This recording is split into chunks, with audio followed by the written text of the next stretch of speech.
व्हिडिओमध्ये आपण पाहिलंय रावस फिश करी। आता आपण बघणार आहोत रावस फ्राय। त्यासाठी हे रावसचे तुकडे आपण मॅरिनेट करून ठेवले आहे।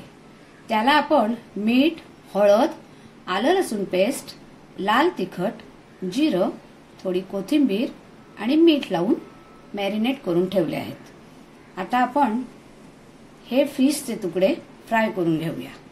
त्यावर थोड्या प्रमाणात आपण फ्राय करण्यासाठी तेल टाकणार आहोत।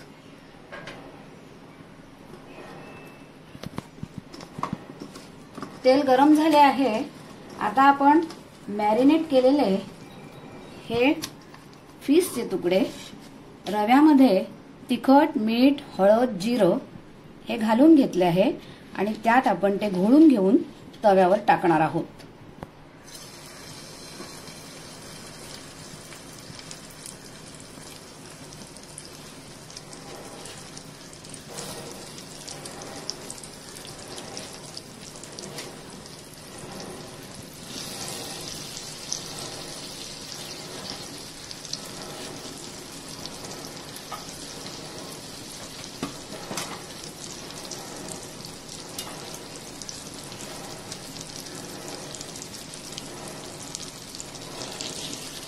लिंबू, तिखट, मीठ, आलं लसूण पेस्ट यामुळे याला सुंदर चव येते।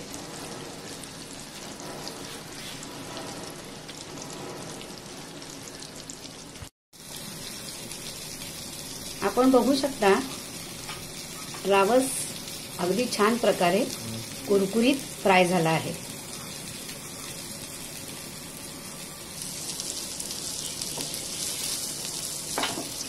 आता आपण या रावस फ्रायचा आस्वाद घेऊया। सुंदर प्रकारे कुरकुरीत टेस्टी झालेला रावस तुम्हीही आस्वाद करा। तुम्हीही अशा प्रकारे रावस फ्राय करून बघा। माझं चॅनल जर तुम्हाला आवडलं असेल शेअर करा, लाईक करा, सबस्क्राईब करा। थँक्यू।